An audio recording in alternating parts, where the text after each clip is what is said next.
Hello everyone and welcome to TSP. Now this is the third episode of TSP, and what I'm going to talk about today is I'll carry on from where I left off about doing the speech at the religious ceremony and how I felt and how I overcame that. Now, we don't have any guests this week and still trying to find guests, and look, what I really want to do is anyone who has an experience about public speaking or maybe has some knowledge, get in contact with me and let's share some amazing stories about your experiences or your thoughts on public speaking as a whole. It would be really, really great, not just a benefit for other people listening and getting ideas of different public speaking techniques that they could do, or maybe they've shared similar experiences, but it would also be a benefit to yourself. So going from where I left off last week with you guys talking about the religious ceremony, when I went back to school the following day and I had spoken to my drama teacher saying, I don't know why I wasn't able to deliver the speech the way I wanted to. I got scared of this guy who was looking at me directly in my eyes all the time, and I got put off a lot. So my teacher, what she did is she said this to me. She said, well, Tarif, to get over your fear of maybe looking at somebody in the audience who's putting you off, the best thing to do is to look above the audience's members' heads. I thought, all right, well, that doesn't sound too difficult. That sounds quite easy. And she went on to say, because one, you're not looking directly at the people in their eyes, you're putting your vision above their heads, but it still looks like you're looking at them. And then I realized that when I was doing a theatre show, or if I was doing a mini performance, whatever it was, I'd always look above the audience's head. It was a natural thing. I didn't want to look in the audience members' eyes and get freaked out. And the other thing that helped is when you're doing a theatre show, you have all the lights that are on you and the audience is just covered in complete darkness, right? Okay, you may be able to see the audience a little bit here and there, but they're mostly hidden. Unless you're right on the front row and the actors can see your faces right there. So when I tried this exercise, the next time that I went to do another speech, and this is again, I said to myself, right, I'm going to do the speech about Narnia again. So I did the speech and I looked at the guy and realized, hold on, I don't need to look at this guy right in the eyes. I used my gaze and looked above all the audience members' heads. And when I did this, it really worked because I was able to focus on my speech that I did. And I could say it in the way that I wanted to say it. Okay, I couldn't move around so much, but of course, when you're on a pulpit, you've got a bit of movement. You've got your hand gestures and stuff. And so that's what I was able to focus on. Later on, as I'd done more speeches at the religious ceremony and I was doing more acting and stuff, I had decided to help out with our school house. Now, what I want to say, school house, you have 4 houses in the school, and when you sign up and you become a student of the school, you go into one of the houses, and my house was Winchester House. So for anyone who went to Holy Trinity School, COV, in Crawley, you will know that there are 4 houses. There is York, Durham, Winchester, and Canterbury, right? The 4 houses. Think of it like Harry Potter and Hogwarts, but without all the magic, and you're in Crawley, right? You're not in a magical place unless you do some weird drugs and whatever to get your mind off things and whatnot. Then yeah, go ahead and do that. But I don't think you'll get too far. Now, going back to my public speaking experience, we had a house show. Right, and this was a talent show that we were going to hold on a Friday evening or whatever day it was. I don't remember. But we were holding a talent show and they needed 2 hosts or 1 host, right, who's got exceptional skills. And I thought, okay, I've done acting, I've done a bit of public speaking in front of an audience of 50 people or slightly less. and I can go be a presenter for this talent show. So I went up to my teacher and I said, hey, Mr. B, that was his name, Canadian guy, right? He had this big grin on him all the time, as if somebody had done something bad, but he is the only one that knows about it and everyone else doesn't know what the heck is going on. And it's like this evil genius that is like, oh, I know what you did. Okay, that's the worst Canadian accent there. But he was really nice, and I said to him, oh, hi, Mr. B. I want to do the hosting for the talent show for Winchester. And he was, and bear with my accent here, but I'm going to try and bring the story to life. And he was standing there in the corridor with me, and he said, yeah, sure, if you want to do the hosting for the talent show, then come to the rehearsal on this night. So I thought, okay, great. I psyched myself up, and I tried to remember when the rehearsal date was, 29th. But I forgot about the rehearsal show. So I didn't turn up. And there were these twins who were in the same year as myself, and they had said, well, actually, we can do it if there's no one else. So this duo pair took on the responsibilities of doing the talent show and the hosting of it. And then I realized, oh, damn it. I asked one of the guys, Sean, who was doing the hosting, I said, Sean, how did you get into the hosting thing? I forgot about the rehearsals completely. And he said, well, I just turned up and asked. Fair enough, it's simple. You're there, you're in the right time, in the right place, and speak to the right people. It's kind of like Hollywood, but just on a school level, right? This is early learning. I got stabbed in the back. Well, no, I didn't get stabbed in the back. It was my fault. I stabbed myself in the back, or shot myself in the foot. So anyway, I went up to Mr. B and I said, Mr. B, I'm so sorry I didn't turn up for the rehearsal show. And Mr. B said, oh, no worries, it's okay. And I said, can I still do some hosting, or am I allowed to go on to the show or do something? And Mr. B said, yeah, sure.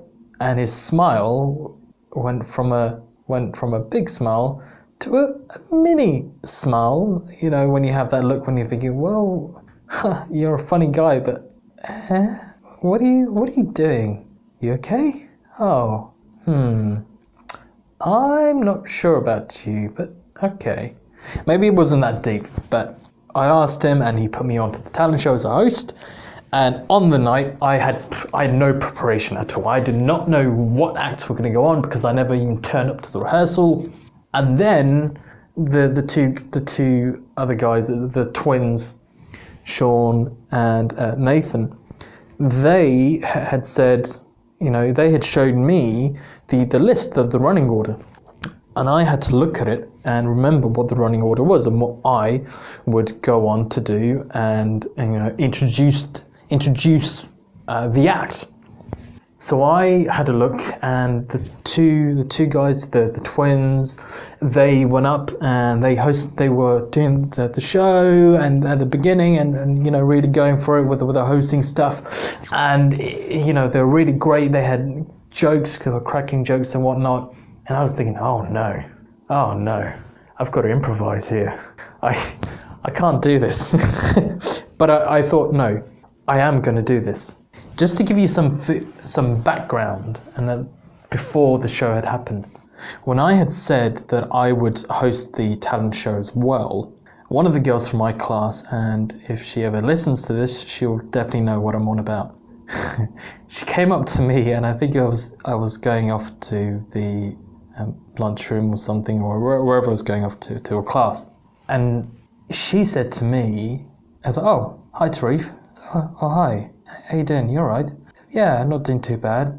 And then she just came straight out with it. Nobody wants you to do the talent show.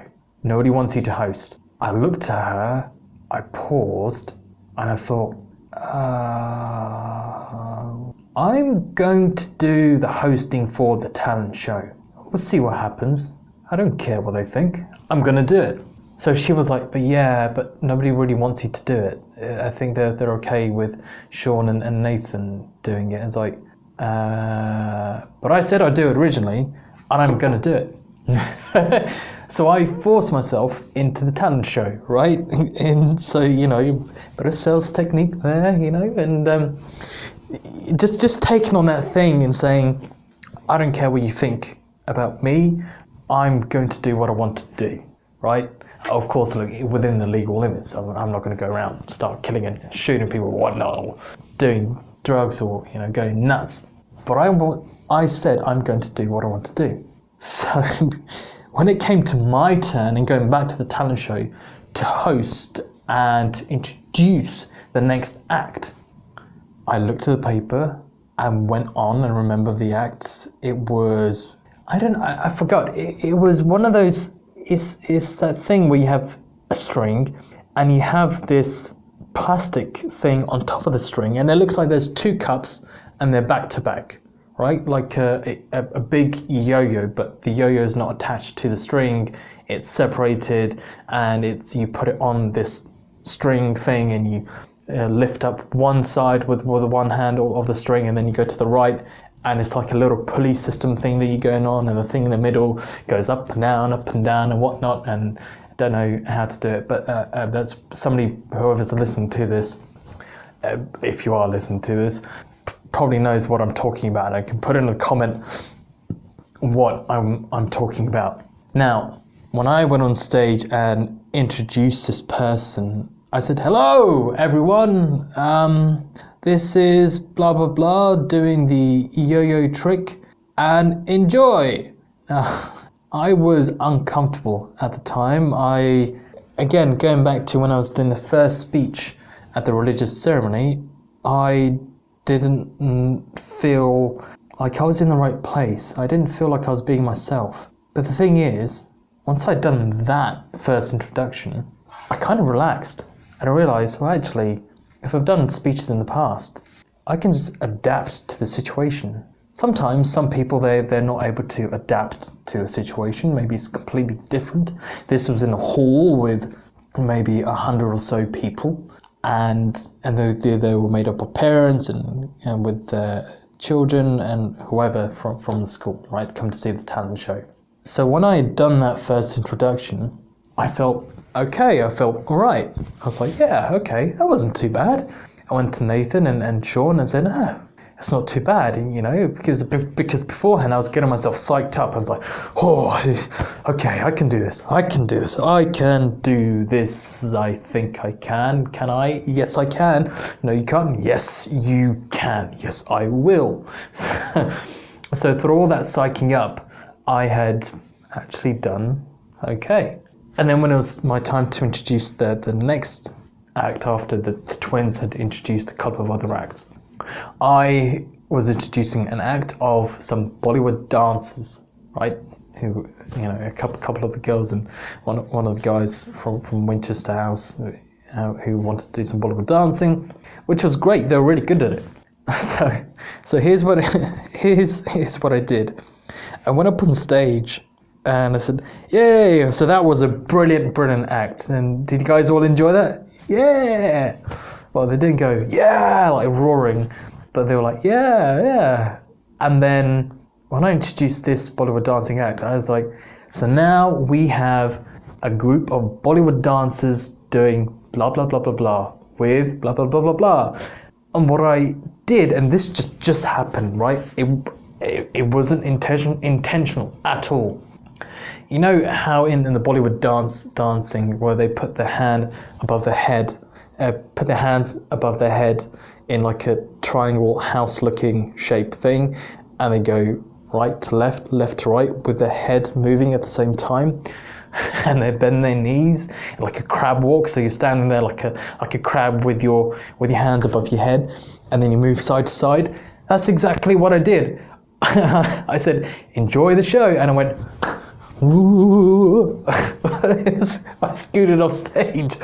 But hey, I'm Asian, I can do that, right? But it just happened. I just got into the rhythm of things, and I really started to enjoy it. So the rest of the show went really, really well compared to the beginning. And, so after the show had ended, and I was looking around and asking how it went, and I asked Mr. B, he's like, hey, what did you think of the hosting service? He said, yeah, that was really good, Tarif. That was all right. And I asked Sean and Nathan and said, wow, yeah, you were good. And I was like, come on, don't lie to me, just tell me the truth. Like, yeah, it was okay, it was good, don't worry about it. I was like, all right, it's over now. But I had this thing, and a lot of you guys may have had this, when you've done your speech and you're looking for that instant feedback. You're there in that moment and you ask that person, maybe it's behind stage or maybe it's straight after one of the audience members, and it's straight after your speech. I find it that I can never take in the feedback, or I never was able to take in the feedback straight away, because I would always think that they were just saying it to make me feel happy and say that you've done well, when in actual fact I may have done absolutely like a horrendous screw up of the thing, but they'll say, oh yeah, it went well.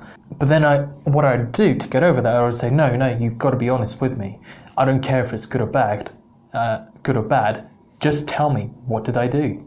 So they said, yeah, it was okay. I mean, maybe at the beginning it was a bit slow. I was like, thank you, you should have told me that it was a bit slow at the beginning. But that was it. So I had done that talent show hosting, and of course, every experience that you have is a good experience, and from that one I had enjoyed my time, and I'd overcome again, I didn't really have the fear of speaking in public anymore by that point, but I think it was a fear of being myself. For any of you guys who are listening out there and have a fear of being yourself, of course, look, don't go offensive if you're not from that culture or area of the world or whatever it is, or go be politically crazy, whatever it is. But okay, fine, maybe if you want to be politically crazy, then fine, as long as it doesn't offend anyone, which you just got to be careful. Just be yourself, just be open, okay, and respect other people's views, and in return they should respect your views, and sometimes that doesn't really happen.